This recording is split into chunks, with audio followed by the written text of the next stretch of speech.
আমাদের যেসব ভাইয়েরা দুরূদ পড়তে পড়তে হঠাৎ দাঁড়ায় যায়, ওনারা কিন্তু নবীজির সম্মানার্থে দাঁড়ায়, ঠিক না বেঠিক? নবী করিম সাল্লাল্লাহু আলাইহি ওয়াসাল্লামের প্রতি সম্মান ভালোবাসার জন্য দাঁড়ায় না? কিন্তু ভাইরে, নবীর প্রতি ভালোবাসা প্রকাশের পদ্ধতিটাও হইতে হবে নবীর বাতানো। নিজের মন গড়া পদ্ধতি যদি বাহির করে ইবাদতের, তাহলে সেটা নবীজি সতর্ক করেছেন বিদআত করতে। ভাইরা আমার, যারা কিয়াম করেন, মিলাদ পড়তে পড়তে দাঁড়ায়া কিয়াম করেন, তাদের প্রতি আমাদের অনুরোধ, রাগ করার কিছু নাই ভাই। আমি আপনার মুসলমান ভাই, আমি চাই আপনি আমার সাথে জান্নাতে যান, আমি আপনার সাথে জান্নাতে যেতে পারি।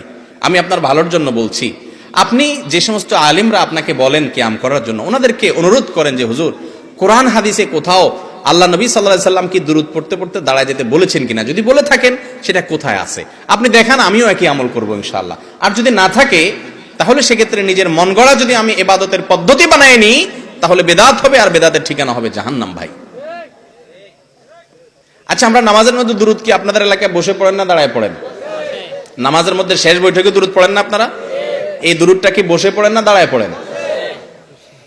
এই দুরূদের চেয়ে শ্রেষ্ঠ কোনো দুরূদ নাই। সাহাবীরা দুরূদ শিখতে চাইছেন, নবী করিম সাল্লাল্লাহু আলাইহি ওয়াসাল্লাম দুরূদ ইব্রাহিম শিখাইছেন।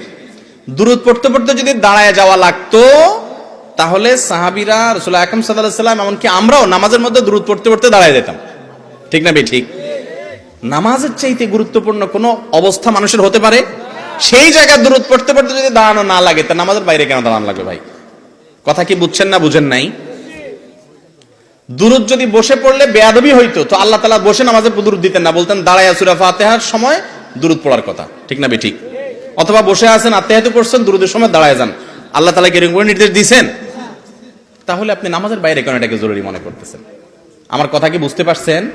আল্লাহ তাআলা আমাদেরকে বুঝার তৌফিক দান করুন। তবে ভাই, এগুলো নিয়ে কামড়া কামড়ি করা যাবে না, ঝগড়াঝাটি করা যাবে না। ভাইরা আমার, অনেক লোকজন আছে আমাদের সমাজে যারা এগুলো নিয়ে মারামারি করে।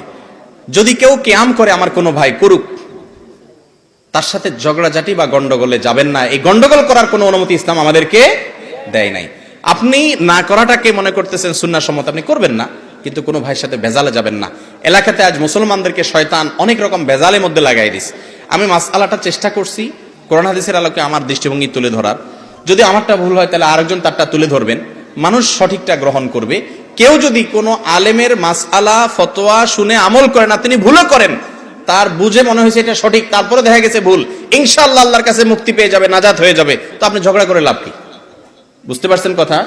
আল্লাহ তাআলা আমাদেরকে আমল করার তৌফিক দান করুন।